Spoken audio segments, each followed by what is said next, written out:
이번에 리액트 19 미리 보기라는 주제로 준비를 해 보았는데요. 리액트가 마지막 버전을 출시한 날짜는 2022년으로 2년 전인 버전 18.2였습니다. 근데 인기 있는 기술의 경우 이렇게 느리게 업데이트 되는 것은 정말 드물고 커뮤니티에서 몇몇 영향력 있는 개발자들 사이에 불만을 일으키기도 하였습니다.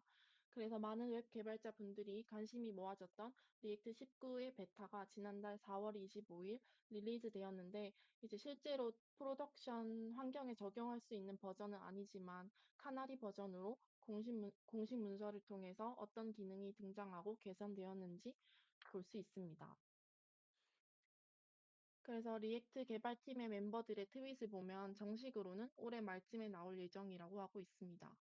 새로운 리액트 버전을 배우는데 또 얼마나 많은 시간이 걸릴지 걱정부터 되시겠지만 좋은 소식으로는 리액트 19는 새롭게 작성해야 할 코드보다 작성하지 않아도 되는 코드에 더 중점을 두고 있습니다. 저는 여러 가지 SWB 중 audio 리액트 capture, 컴파일러, not 레프 함수, registered. 유즈 컨텍스트에 대해서 간략히 소개해 보겠습니다. 리액트 컴파일러입니다. 리액트는 상태 변화 시에 너무 많은 재렌더링을 하기 때문에 이것을 줄이기 위해서 메모이제이션을 위한 유즈 콜백, 유즈 메모를 사용했어야 했습니다. 그리고 이 메모이제이션 하는 것도 너무 남발하면 오히려 성능이 저하되어서 개발자 입장에서는 올바르게 사용하는 데 어려움이 있었습니다. 근데 이런 문제를 리액트 컴파일러가 자동으로 최적화하여 고민할 필요가 줄어들었습니다.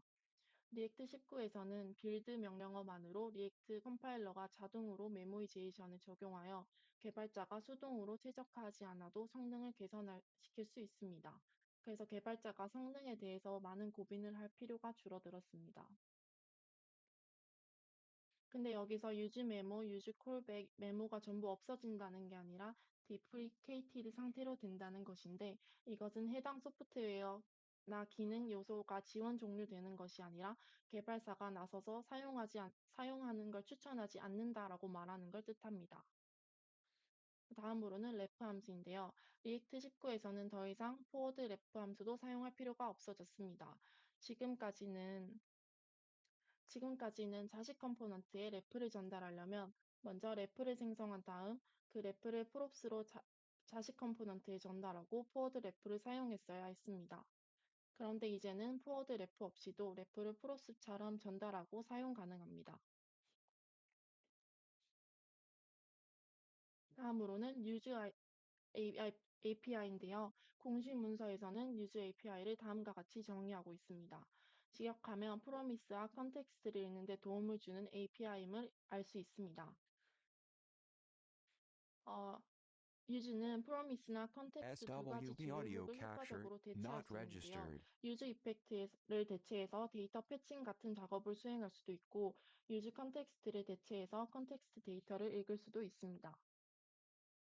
그래서 현재는 use effect를 사용해서 데이터를 가져오려면 먼저 use effect 안에서 API 요청을 하고 그 반환 데이터를 보통 use state와 같은 상태 변수에 저장한 다음 로딩 및 오류 처리를 한 후에 UI에 업데이트된 상태를 표시해야 했습니다. 반면 리액트 19에서는 유즈를 사용한 데이터 패칭은 패치 함수의 프로미스를 해결하는 것입니다. 그래서 데이터를 가져오는 동안 리액트 서스펜스 컴포넌트를 사용하여 대체 UI를 표시하고 프로미스가 해결되면 가져온 데이터를 UI에 표시할 수 있습니다. 이렇게 하면 비동기 데이터 로딩을 더 효율적으로 처리하고 사용자 경험도 더 개선시킬 수 있습니다. 그래서 이전에 유즈 이펙트를 사용한 코드보다 더 훨씬 간결하고 읽기 쉽습니다. 다음으로는 컨텍스트인데요. 컨텍스트 데이터를 읽기 위해 저희는 유즈 컨텍스트를 사용해 왔습니다. 예를 들어 사용자의 이름을 표시하는 경우 먼저 컨텍스트를 생성하고 컨텍스트 프로바이더로 데이터를 사용할 컴포넌트를 감싸고 유즈 컨텍스트에 컨텍스트 객체를 전달하여 데이터를 읽어왔습니다. 그런데 리액트 19에서는 유즈를 사용하면 유즈 컨텍스트를 대체할 수 있습니다. 단순히 유즈 컨텍스트를 유즈로 대체하면 됩니다. 그래서 이전 코드와 비교하면 유즈 컨텍스트에서 그 글자만 유즈로 바뀐 것을 확인할 수 있습니다. 유즈 컨텍스트는 컴포넌트의 최상위 수준에서만 호출해야 하지만 유즈는 if와 같은 조건문과 루프 내에서 호출할 수 있습니다. 이 점을 제외하면 유즈 컨텍스트와 완전히 동일하다고도 할 수 있습니다. 컨텍스트가 변경되었더라도 SWB audio 조건에 capture 따라 컴포넌트 not 리렌더링을 registered. 생략할 수 있으므로 성능에서도 더욱 개선되었습니다. 리액트 19의 새로워진 점을 살펴보았는데 기능을 잘 활용한다면 깔끔한 코드뿐만 아니라 개발자에게도 전반적으로 개선이 될 것 같습니다. 위에 제가 간략하게 소개한 것 외에도 유용하고 개선되는 것들이 정말 많아서 공식 문서를 꼭 확인해 보시는 것을 추천드립니다.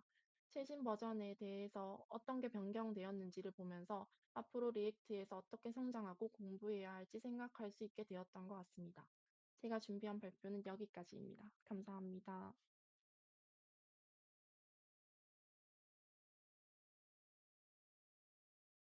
네. 감사합니다. 네. 리액트가